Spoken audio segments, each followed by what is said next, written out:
Graça e paz, irmãos, amém? Maravilha, né? Ver o povo que decidiram mesmo entregar a vida para Jesus e para servir. E é sobre isso que eu queria falar nessa manhã. Convido os irmãos para abrirem suas Bíblias em Mateus, capítulo 22.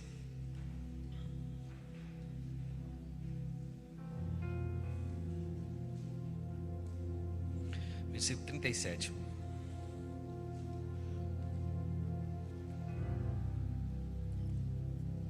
Mateus 22, 37 diz assim: Ame o Senhor, seu Deus, de todo o seu coração, de toda a sua alma e de todo o seu entendimento. Este é o grande e primeiro mandamento. E o segundo semelhante a este é: ame o seu próximo como você ama a si mesmo. Amém? Fecha seus olhos, Senhor, nosso Deus e Pai. Deus, como tem sido bom, ó Deus, estarmos reunidos em Teu nome, por todos esses anos, aqui, ó Deus amado, nesta comunidade, junto aos irmãos. Muito obrigado por todos que nos antecederam, Senhor, que semearam suas vidas, ó Pai, no Teu reino. Muito obrigado por tudo que temos colhido nos dias de hoje, ó Pai. Fala conosco nessa noite, em nome de Jesus, que o Senhor possa mesmo lançar mais uma semente poderosa em nosso coração, ó Deus, nos motivando sempre, Senhor, a amá-lo acima de tudo, Senhor, e amar ao nosso próximo, Pai, como a nós mesmos, ó Pai. Nós oramos, nós te bendizemos, em nome de Jesus, amém? Pode se assentar. O tema dessa palavra de hoje, Reinaldinho, pode baixar o retorno um pouquinho, está dando microfonia. O tema dessa palavra, oi. O tema dessa palavra, agora sim. O tema dessa palavra é um convite para ação. Deus tem falado muito no meu coração nos últimos dias a respeito das nossas atitudes, do nosso trabalho. E hoje nós tivemos a oportunidade de ver um grande número de pessoas aqui que lideram esta comunidade hoje. Mas nós sabemos que muito antes, né, muitos deram suas vidas, né, entregaram suas vidas para o ministério, e por isso plantaram sementes preciosas que nós colhemos nos dias de hoje. Então, nessa manhã eu queria fazer um convite aos irmãos para ação. Esse é o tema.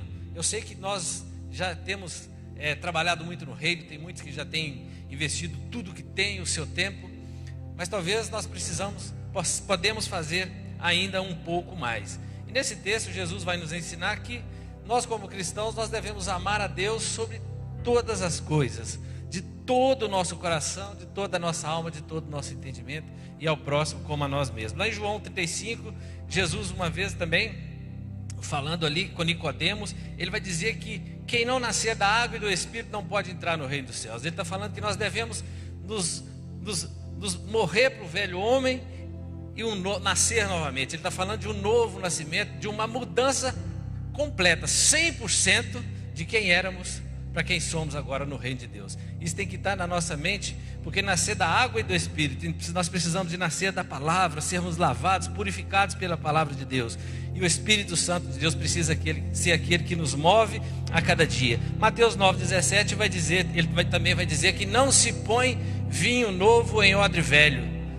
Ele vai dizer para aqueles judeus, para aqueles mestres da lei, que não dá para tudo aquilo que Jesus tinha, toda a mensagem que Jesus trazia, a nova aliança não dava para ser colocada naqueles moldes que eles estavam vivendo. Era preciso de um novo odre. O odre é um recipiente de couro onde se colocava o vinho, e para poder viajar, para poder armazenar. E quando você põe o vinho novo num odre velho, o vinho vai fermentar e vai estourar aquele odre. Quando você põe o vinho novo em odre novo, ele vai fermentar, mas vai suportar. Então ele estava falando assim: o que eu tenho para vocês é grande demais. Se vocês vierem para o reino que Jesus estava trazendo para a terra, para o reino de Deus nessa terra, trazendo essa sua bagagem dos seus conhecimentos, daquilo que você crê, se você não se desapegar disso e confiar 100% na minha palavra, 100% em mim, 100% na direção do Espírito Santo, isso não vai funcionar. É isso que esses ensinamentos vêm nos ensinar. Em João 16:36, Jesus, depois de explicar isso tudo, né, no seu ministério, explica, nós entendemos isso através das Escrituras. Ele vai dizer que no mundo vocês vão passar por aflições, no mundo nós teremos tribulações. mas tenha de bom ânimo, porque eu venci o mundo. Ele está falando assim, então você vai desapegar disso, vai entrar agora no reino de Deus e confiar 100% no Senhor, 100% na palavra, confiar na direção do Espírito Santo, mas vocês vão ter tribulações. Não vai ser fácil, não tem sido fácil, mas vai ser uma bênção. Não tem sido fácil, mas nós temos a promessa da vitória. E isso, ele vai dizer que, nos ensinando, e esses dias eu pensando muito sobre isso, e Deus tem falado nos últimos dias, lá eu trouxe uma palavra aqui sobre a cruz, e tem sido algo extraordinário, e eu tenho colocado no meu coração, eu tenho basculhado nos meus afazeres, nas minhas atitudes, para ver onde eu posso. Eu sei que eu tenho, e achei um monte de áreas que vejo que estou errado, que Deus não está 100% naquilo, que eu tenho, trazido algumas manias, algumas, doutrinas, muitas vezes, que não são 100%, como condiz na palavra de Deus. Muitas vezes, então, eu tenho isso, Deus foi me trazendo esse entendimento, esse pensamento, e eu comecei a buscar algumas coisas, tanto na palavra, como nos dias de hoje. E queria passar para os irmãos, Reinaldinho, se puder colocar aí. É interessante que em 2010, 4 mil delegados de uma conferência, a conferência Lausanne, não sei se os irmãos já ouviram falar, Lausanne, volta na foto antiga. E nessa conferência, tem uma mocinha que foi convidada para participar, uma conferência que Billy Graham e John Stott fundaram em 1974, e o intuito era que trabalhar com os jovens, para que incutissem na cabeça dos jovens esses ensinamentos de servirem plenamente ao Senhor no mundo inteiro. E em 2010, nessa conferência que foi no país da África, eu esqueci o nome agora, essa menininha foi convidada para dar um testemunho, uma menina norte-coreana, Sara, e ela tem o nome é Jin Ju Son, mas era mais conhecida como Sara, e ela foi convidada para vir dar o seu testemunho. Ela achou que ia dar um testemunho numa igreja tipo essa, pequena, mas quando ela se depara, ela está num palco gigante, onde mais de aproximadamente 10 mil líderes do mundo inteiro estavam ali em comunhão para aprender, para discutir, para trabalhar uma ideia da palavra de Deus que pudesse ser aplicada no mundo inteiro. E quando ela chega, ela fala, depois você pode ver o testemunho dela, quando ela chega ali, ela tem um impacto aquele grande povo, e ela começa a contar seu testemunho, meus queridos. Esse testemunho dela é considerado, e este evento foi considerado um dos eventos mais impactantes nos últimos anos. Alguns dizem que nos últimos 2000 anos, esse foi o evento de maior impacto no mundo, por causa do testemunho. É lógico, por causa de muitas outras coisas, mas o testemunho dessa menina foi o que trouxe a grandeza, a cereja do bolo. Ela começa a contar que ela era filha de um homem que trabalhava diretamente com o ditador norte-coreano, Kim Jong-un. O seu pai trabalhava com ele, ele se converte e é obrigado a fugir para a China, porque se ele fica, ele é morto, e ele foge com a família para a China, e por um período ele fica ali, os pastores acompanham, alguns missionários, e a sua mãe também se converte, mas logo na sequência sua mãe morre de câncer, fica ela e o pai é denunciado, é preso, é deportado novamente para a Coreia do Norte, onde fica preso por muitos anos. Ele aproveita essa oportunidade, prega nessa cadeia e começa a pregar, ensinar sobre Jesus. 6 anos depois ele é liberto, ele volta para a Coreia do Sul, e ela vai, no testemunho dela, ela vai dizer que ele começa a juntar Bíblias, muitas Bíblias. Ele começa a fazer montanhas de Bíblias, com o intuito de voltar para a Coreia do Norte, lá no olho do furacão, para distribuir a palavra de Deus, aquilo que mudou a história dele. Ele queria que toda aquela nação conhecesse o Jesus que mudou a história dele. E ela diz que ele volta para a Coreia do Norte agora e começa a fazer esse trabalho extraordinário. E ela conta chorando que ele é fuzilado em praça pública na Coreia do Norte, quando distribuía suas Bíblias, e era considerado como traidor pelo governo norte-americano ditador. Mas a história dela não para por aí, e ela continua contando, e eu vou ler só esse pedacinho. Ela falou que ficou órfã, perdeu a mãe, perdeu o pai, morava agora na casa de uns líderes, uns pastores.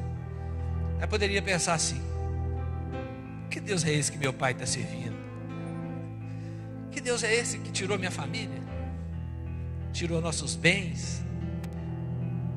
Ela fala que uma noite ela estava dormindo, durante uma madrugada, eu vi Jesus em um sonho. Ele tinha lágrimas em seus olhos, ele caminhou até minha direção e disse: Sara, quanto tempo mais você vai me deixar esperando? Caminhe comigo. Sim, você perdeu seu pai terreno, mas eu sou seu pai do céu. E qualquer coisa que tenha lhe acontecido, é porque eu te amo. Estamos vivendo tempo de pandemia, querido. Tem muita gente perdendo muitos familiares. Tempos difíceis. Deus continua no controle.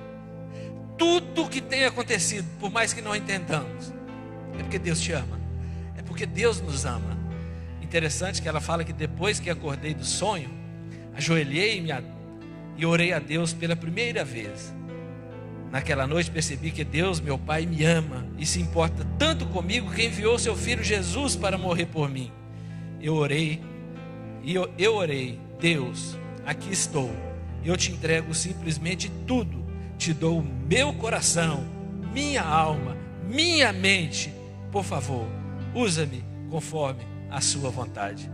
Queridos, esse é o convite nessa noite, nessa manhã. Coloquemos em ação tudo que Jesus já fez por nós.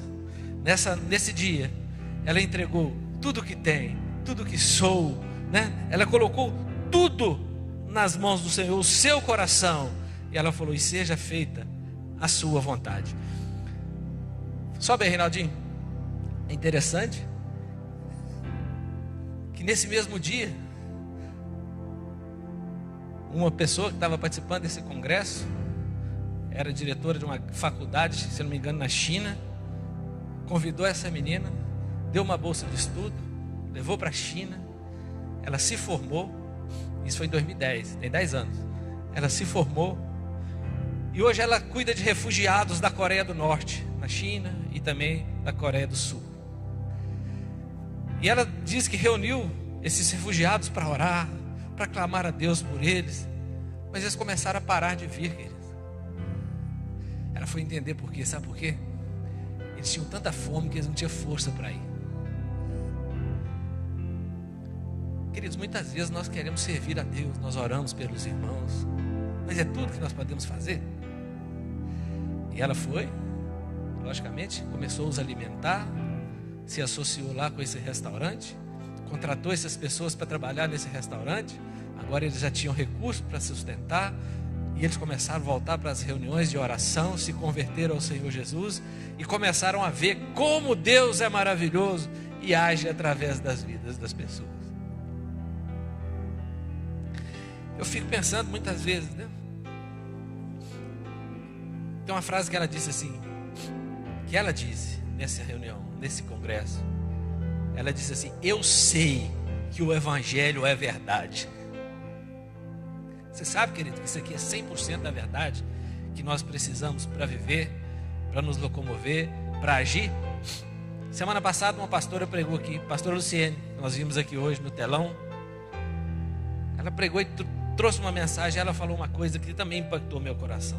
Ela disse que nós não devemos ser cristãos apenas de palavra, mas de ação. Por isso Tiago vai dizer que a fé sem obras é morta. Tiago, meu irmão de Jesus, quando assume a igreja em Jerusalém, Pedro saiu para plantar outras igrejas, ele assume a igreja, por 20 anos ele fica à frente daquela igreja, e ele lida com tantas dificuldades na frente daquela igreja, e ele resolve enviar essa carta, esse livro, para todas as igrejas do mundo inteiro, com ensinamentos preciosos sobre o Sermão do Monte, sobre provérbios, tudo aquilo que ele aprendeu com Jesus, seu irmão, que cresceu com ele, tudo aquilo que ele aprendeu com as Escrituras. Ele traz esses ensinamentos para uma vida prática dos irmãos, e ele vai dizer: a fé sem obras é morta. Ele está falando: é impossível você estar 100% nesse negócio e não ter obras. É impossível você estar 100% nesse negócio e cruzar os braços e não fazer nada.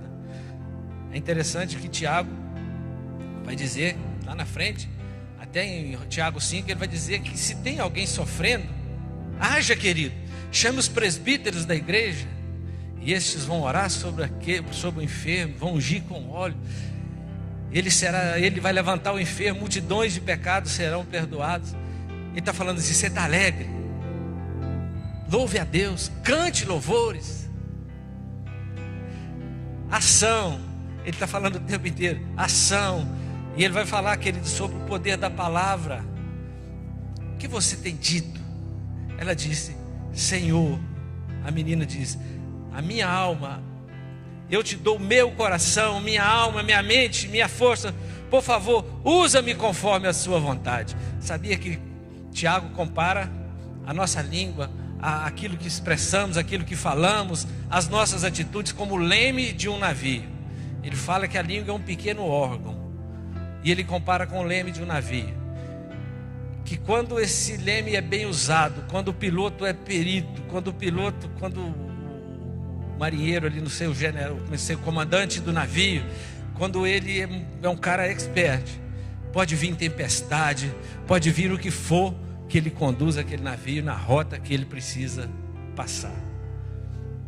Mas ele também diz que a língua é fogo consumidor.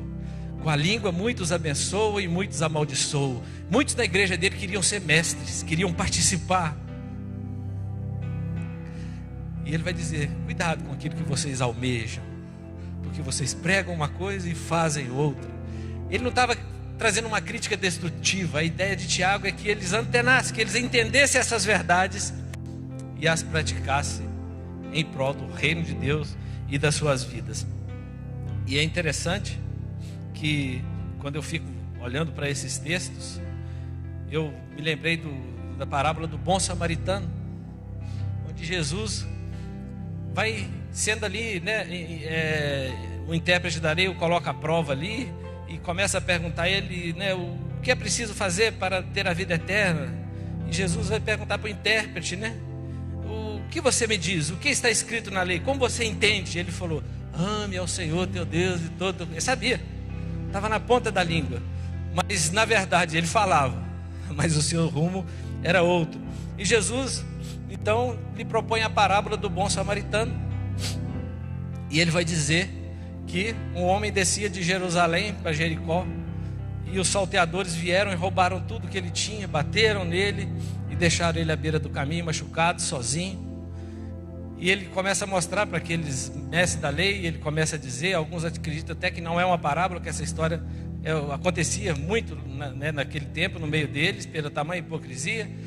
E desce o sacerdote, desce o levita, e os dois passam largo, os dois não têm tempo para socorrer aquele moço, os dois talvez estão com pressa, têm suas necessidades, têm seus compromissos, e eles passam direto.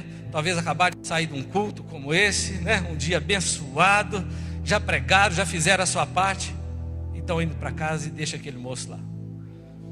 E vem o samaritano, aqueles que os judeus não gostavam, não combinavam, entendiam que não fazia parte do povo de Deus, e a Bíblia dele vai nos mostrar que esse samaritano deixa de seguir o seu caminho, socorre aquele moço, cuida das feridas, derrama óleo, pega, coloca no arreio do cavalo, leva até uma hospedaria, cuida dele, querido. Ele vem nos mostrar algumas atitudes, e o que eu tenho aprendido que muitas vezes, queridos, nós precisamos de nos colocar no lugar das outras pessoas, porque ele vai perguntar para ele: quem é o próximo daquele moço que estava caído? E o mestre da lei vai dizer: aquele que usou de misericórdia com ele. Quem é seu próximo? E você tem sido próximo de quem? Tem muitas vezes que a gente fica precisando do socorro, sim ou não? Tem muitas vezes que nós ficamos tão abatidos, tão derrubados, que muitos irmãos falam assim: querido, vou orar por você.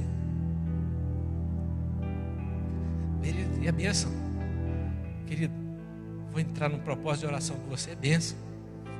Mas muitas vezes a pessoa está precisando, lembra dos rapazes ali, estavam com fome, eles queriam Jesus, mas eles precisavam comer. Reinaldinho, roda um videozinho da África aí para nós. Os irmãos têm trabalhado, pastor, aquele pastor, esqueci o nome dele, aqui é o Stephenson, não. Esse é um pastor que tem trabalhado lá na Moçambique. Nós temos tido o privilégio de dar o suporte, pouquíssimo suporte a ele lá, mas o Alexandre aqui da igreja, Juliano, tem feito um trabalho diretamente com ele. Aquela casa lá já é uma casa que foi construída. Sabe o que ele está fazendo ali, querido? Ele está alfabetizando aqueles meninos. Olha o quadro. Ele está alfabetizando. Vai mudando aí, Reinaldinho. E depois ofereceu um lanchinho para eles. O recurso que nós estamos mandando está chegando lá, querido. Nós temos enviado o recurso para eles. Sim. Ali eles vão fazer o lanchinho agora. Tem uns biscoitinhos ali, ó. Pode ver que tem poucos copos, muitos pratos. E falou uma coisa para eles assim: os meninos vão tomar rapidinho o suco, porque só tem esses copos. E nós precisamos de dar os copos para os outros. Então eles iam tomar rapidinho o suco, meio copinho, para distribuir para os outros. Tem sido feito um trabalho ali nesse lugar do sisteminha que a Embrapa desenvolveu no Brasil, que tem impactado aquela região, e eles têm plantado, eles têm conseguido levantar alimentos de peixes e frutas não, mas legumes, para sustentá-los. E ali eu fico pensando assim, aquele pastor ali, querido, ele não está só pregando para aqueles meninos e falando assim: Jesus vai saciar a sua fome. Ele está gritando para o mundo inteiro, que ele chegou em Viçosa, chegou no Alexandre, chegou no pastor Adonai, chegou na Juliana. E escassamente, mas está chegando. As casas já estão chegando. Eu fico pensando, muitas vezes nós queremos viver um evangelho, e é bênção, nós temos vivido, glória a Deus por isso, pelas nossas vidas, mas nós não nos colocamos muitas vezes no lugar das outras pessoas. Como nós temos conduzido nossa jornada? Que palavra nós temos dito? Nós temos dito palavras que abençoam. Eu fico lembrando que a menina, ela disse assim: acordei, ajoelhei-me, orei a Deus pela primeira vez. Aquele foi o primeiro dia que aquela menina orou. Nunca mais essa menina retrocedeu. Ontem eu tive a curiosidade de ver a história dela. Você não faz noção do impacto da vida dessa menina no mundo inteiro. Porque um dia ela ajoelhou, entregou a sua vida 100% para Jesus. Quando eu olho para as Escrituras, eu olho Isaías, ainda jovem, de 20 anos. A Bíblia diz que no ano, capítulo 6 de Isaías, no ano que o rei Uzias morreu, Isaías teve uma experiência com Deus. Alguns vão dizer que Isaías era filho de família abastada, tinha uma boa segurança, uma boa estabilidade financeira. E alguns dizem que quando esse rei morre, ele fica um pouco temeroso, como será daqui para frente, a nossa dependência desse rei, nós somos ligados a esse rei, como vamos viver daqui para frente. E ele vai dizer no versículo 1 do capítulo 6: eu vi o Senhor assentado no alto sublime trono, e as abas das suas vestes enchiam todo o trono. Serafins estavam por cima dele, cada um tinha 6 asas, 2 tampavam os olhos, 2 as pernas, com 2 voavam, voavam e clamavam uns para os outros, dizendo: Santo, Santo, Santo é o Senhor dos exércitos, toda a terra está cheia da sua glória. E ele falou que aqueles querubins voavam, Santo, Santo, Santo. E ele vendo aquela situação, ele cai em si e diz assim, ele vai dizer que os umbrais se moviam, e a voz que clamava no templo, e aquela voz, e tudo aquilo enchia de fumaça. Ele olha para ele e vai dizer: ai de mim, estou perdido, porque sou homem de lábios impuros, e habito no meio de um povo de lábios impuros, e os meus olhos viram o Rei, o Senhor dos exércitos. Querido, ele caiu na real naquele dia, de quem era o rei que ele precisava temer e quem ele precisava confiar. Ele viu naquele dia quem tinha o controle de toda a situação, e ele olha para ele, ele fica com vergonha, querido. Não sei se você já sentiu vergonha do seu pecado quando você abre seu coração diante de Deus. É muito difícil, né? Quando nós pecamos, que vergonha de chegar na presença do Senhor. Até parece, né, que foi escondido. Porque Ele já sabe que antes da palavra sair da sua boca, Ele já sabe tudo que você fez, tudo que você vai falar. Obrigado. E é interessante que esse anjo esse querubim vai pegar uma brasa com uma tenaz, vai tocar nos lábios dele, e com a brasa tocou a minha boca e disse: eis que esta brasa tocou os meus lábios, a sua iniquidade foi tirada e o seu pecado foi perdoado. Depois disso, ouvi a voz do Senhor que dizia: a quem enviarei? Quem há de ir por nós? Ele achava que ele era a pior pessoa do mundo. Para Deus não era, querido.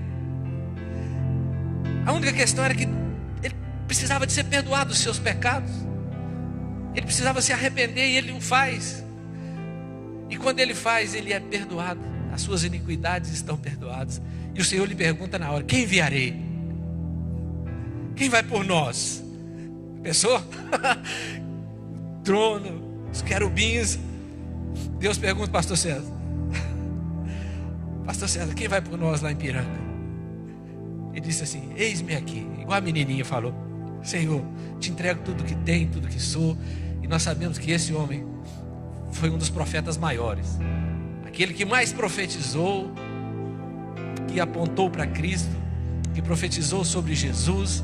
Esse homem chegou a andar nu por um grande tempo, para que todo mundo, ele fez de tudo para que as pessoas olhassem para o Deus Todo-Poderoso, tirassem os olhos daqueles reis que governavam naquele tempo. Não que não deveriam submetê-los, mas eles precisavam de colocar os olhos no lugar certo. Profetizou quase 50 anos. Quase 50 anos passou Davi. Fez de tudo, queridos. Poucos entenderam aquela mensagem, né? Se alguém te dissesse assim: o choro dura uma noite, mas a alegria vem pela manhã, você vai falar: ô glória, né? Ô glória, e é verdade. A Bíblia diz que o choro pode durar uma noite, mas a alegria vem pela manhã. Isso pode estar relacionado a uma noite mesmo, ou um período de tempo de vida, ou décadas. Nós precisamos confiar no Senhor, querido. E essa semana, buscando, Daniel me deu um presente. Cadê Daniel? Está ali. Daniel me deu um presente, um livro lá da Ultimato, do pastor Ricardo Barbosa de Souza. O título do livro dele é Quando a Alegria Não Vem pela Manhã. Olha que contraste. O título do livro é Quando a Alegria Não Vem pela Manhã. Ele é um pastor lá de Brasília. Ele tem tinha um filho de 41 anos. Foi submetido, ele teve um câncer. E ele falou que durante 14 meses orou e jejuou ele, toda a igreja, toda a família, as crianças, todo mundo. Ele tem uma esposa e uma menininha de 2 anos com síndrome de Down. E um dia esse rapaz morreu. Ele disse que parece que Deus não respondia, pastor Dona. Parece que Deus não ouvia as orações dele. E ele confessa nesse livro, com seu testemunho, que ele ficou querendo entender como é isso, como funciona. A sua palavra diz, a sua palavra ensina que se eu orar, e se for por uma causa justa, eu sei que não posso orar por qualquer coisa, mas é um pastor, eu sei que eu orei por uma causa que é justa. É meu filho, ele é um grande líder lá da igreja dele, precisa de cuidar da sua filhinha, está na metade da sua caminhada, é nobre a minha oração, o meu jejum. E ele morreu. Aí ele começa a buscar na palavra de Deus, e ele, em momento nenhum você vê que ele duvida de Deus, mas ele quer saber por que Deus agiu assim. É interessante que ele começa a trazer ter uns entendimentos, e é muito legal. Porque nós que confiamos em Deus, por mais que a situação possa estar difícil, nós já sabemos o final. Eu gosto muito de assistir filme. Eu não gosto de assistir filme que é baseado na realidade mesmo, assim, não. Eu gosto de ver filme de ficção, porque eu gosto do final bacana, onde o herói vence, né? Mas a história da vida real, muitas vezes o filme termina no final muito triste. Mas nós, como cristãos, nós já sabemos, Apocalipse 21:4 vai dizer que nós sabemos que no fim haverá um novo céu, uma nova terra, onde Deus enxugará dos olhos toda lágrima, a morte deixará de existir, não haverá luto, nem pranto, nem dor, e o próprio Deus habitará conosco. Nós já sabemos disso. Nós já sabemos disso, sim ou não? Diante dessa convicção, querido, nós já sabemos disso. Nós precisamos confiar 100% em Jesus, porque tudo que Ele faz hoje é porque Ele nos ama. Tudo que Ele faz hoje é porque Ele conduz o curso para esse dia. E muitas coisas que acontecem que nós não entendemos, acontecem. Deus é soberano. Nós precisamos de saber que Ele faz porque Ele nos ama. Quando eu vi aquela menina falando que quando ela sonhou com Jesus, chorando, olhando para ela, que coisa extraordinária. Querido, eu fico pensando como Deus sofre diante dessa pandemia, diante das mortes, diante das famílias que têm clamado, chorado, e as pessoas morrem. Querido, Deus se compadece, mas Deus está no controle. Deus está no controle. Ele faz tudo porque nos ama. Ele permite certas coisas porque nos ama. E nós, na caminhada com o Senhor, nós precisamos de confiar 100% nele, independente daquilo que vai acontecer ou está acontecendo. Ele chamou Isaías e a vida dele não foi fácil, querido. Quase não foi ouvido. Foi cerrado ao meio no final da sua vida. Tiago, nessa carta nós vamos ver, pouco depois de escrever essa carta, assassinado também. Tempos difíceis, querido. Mas a Deus plantaram poderosíssimas sementes. E ele começa, né, esse pastor, ele começa a buscar esse entendimento. E é verdade, nós sabemos que Lucas, quando escreve o livro de Atos, ele não termina a história até esse dia, onde não haverá choro, pranto, onde o Senhor estará conosco. Até esse dia existe um caminho, uma caminhada, e só o Senhor conhece essa caminhada. Jesus diz: eu sou o caminho. E até lá, querido, nós vamos ter muitas provações, muitas tribulações. Ele falou, mas Ele sabe o que é melhor. Só Ele sabe o que é melhor para cada um de nós. E muitas vezes vão ser dias difíceis, talvez como temos vivido agora. Interessante que ele começa a entender algumas coisas. Ele fala assim: como não amar um Deus que vem até nós na pessoa de seu Filho Jesus, que entra no nosso mundo? Como não amar um Deus soberano, Criador dos céus e da terra, o princípio e o fim? Como não amar um Deus que tem feito tudo por amor a nós, as primícias das suas criaturas? Como não amar esse Deus? E ele vai falar, né, um Deus tão poderoso viveu o seu período de humilhação nessa terra, veio a este mundo, foi ferido, se cansou, sofreu as nossas dores, ofereceu-nos o perdão, a reconciliação com o Pai, nos ofereceu a salvação, a ressurreição. E ele começou a entender que ele deveria olhar para a vida dele, olhar para o luto que ele vivia a partir do sofrimento de Deus. Ele começou a entender que Deus também não estava feliz com a morte do filho dele. Deus também sofre as dores dele, mas de alguma forma se fez necessário passar por aqueles dias. Ele vai dizer que não é o sofrimento que define as coisas, não é o nosso sofrimento, mas é o sofrimento de Deus. E ele traz uma comparação de Jesus no Getsemane, onde Jesus disse: meu Pai, se possível, passa de mim esse cálice. Mateus 26. Todavia não seja como eu quero, e sim como tu queres. Pai, se possível, passa de mim esse cálice. Nós sabemos que Jesus, em extrema agonia, olhando para o que o esperava, Jesus, principalmente, alguns acreditam que ele não estava com medo de nada, mas o que o afligia é ficar distante do Pai, é não ter a presença do seu Pai nesse período. A agonia de Jesus, querido, é estar longe do Pai. E ele ficou pensando assim, Deus provavelmente não respondeu de alguma forma, e Jesus sabia muito bem: se tu quiseres, posso poupar-te desta angústia do sofrimento da cruz, mas somente tu serás beneficiado. Porém, se seguires em frente com o que eu quero, tu irás sofrer, mas toda a humanidade será beneficiada, inclusive você. O que preferes? Querido, o que você prefere? Só você ser beneficiado com certas coisas? Ele entendeu que algo maior Deus tem nessa história. Ele seria o beneficiado de ter seu filho, a sua esposa. Mas ele entende que tem algo muito maior nisso que ele não compreende.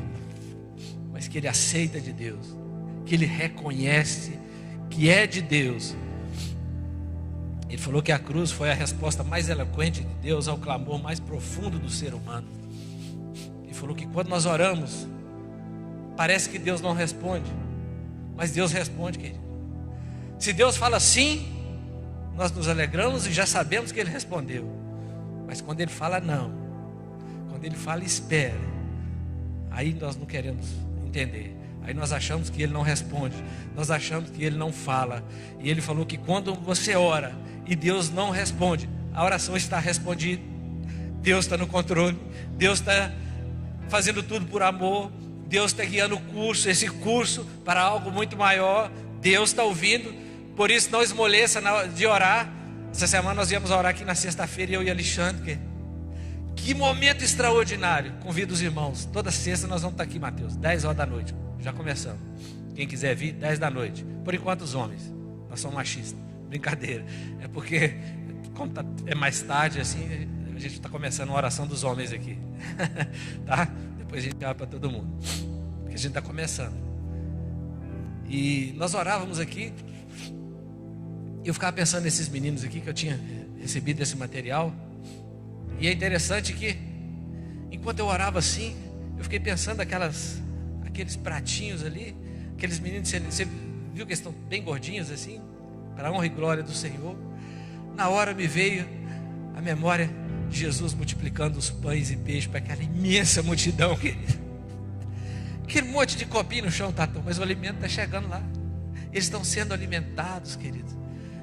De alguma forma extraordinária, eles estão criando peixe, eles estão plantando lá a sua horta, e Deus tem multiplicado. E eu orava aqui e agradecendo a Deus, porque sei que Deus está fazendo uma grande obra lá. A mesma coisa, esse pastor, ele pensou no apóstolo Paulo, quando pede para que Deus tirasse aquele espinho da carne que o incomodava tanto. A resposta foi mais ou menos a mesma, né? É lógico que isso tudo é uma conjecturação.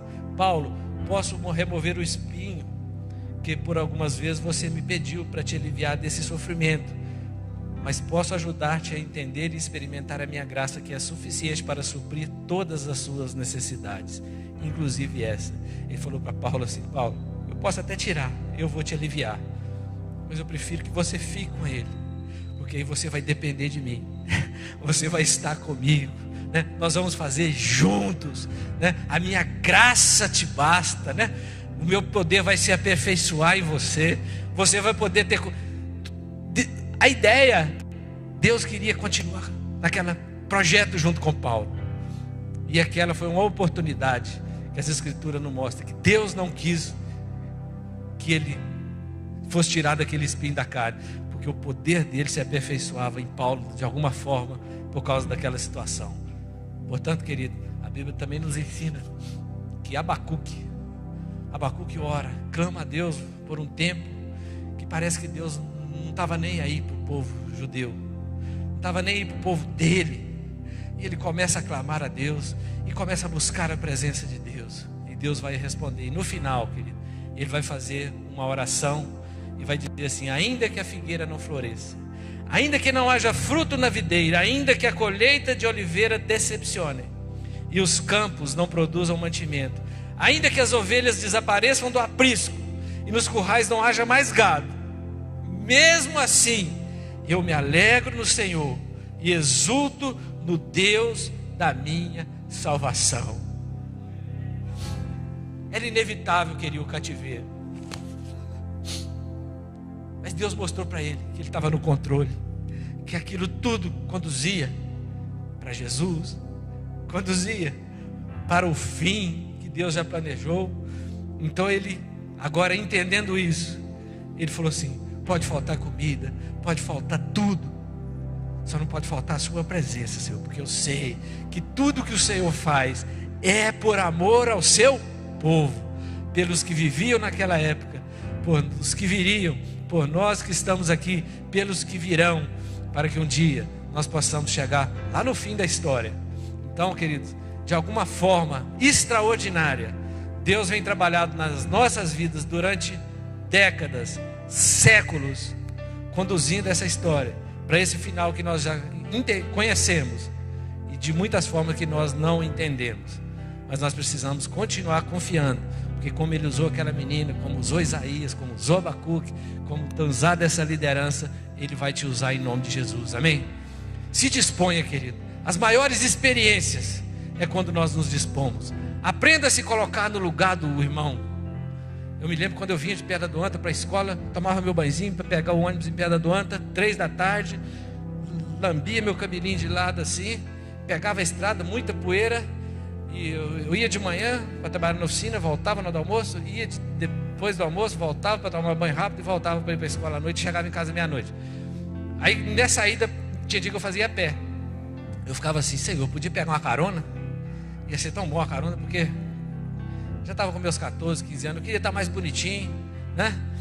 Mais bonitinho, camisa branquinha que minha mãe lavava, tinha que lavar todo dia, muita poeira, camisa, muita poeira, às vezes o trator tinha patrolado a estrada, aquela poeira fininha. Aí eu falei, podia pegar uma carona, tinha dia que eu achava, mas tinha uns irmãos que passavam, umas pessoas que passavam e nem vi que tinha menino na estrada, aquilo me tampava tudo. Deus colocou no meu coração, e é verdade, que diante de Deus, eu falei assim, um dia que eu tiver um carro, eu quero usar meu carro para dar carona. Se eu ver uma pessoa precisando de uma carona, e eu vou oferecer, só se ela não quiser pegar. E durante muitos anos eu ia para Belo Horizonte, a Ada lembra, né? Eu tinha um Chevetinho 84, e muita gente sabia da minha viagem e pedia carona. E na época eu levava, na verdade, na época muitos irmãos pediam lá de Pedra do Anta. Eu saía daqui, ia Pedra do Anta, pegava, levava em Belo Horizonte, deixava na porta da casa deles lá, muitas vezes no bairro industrial, qualquer bairro de Belo Horizonte, voltava e ainda pagava o lanche na estrada ainda. Aí o colega meu falava assim, alguém quer ir para Belo Horizonte? Procure o Reinaldo, você ganha passagem, pega na porta, entrega na porta e ainda paga o lanche, você não paga nada. Deus colocou isso no meu coração e eu não sei como, né? A gente conseguiu durante todos esses anos seguir nessa pegada e tem sido muito bom. Você tem as maiores experiências da sua vida quando você serve.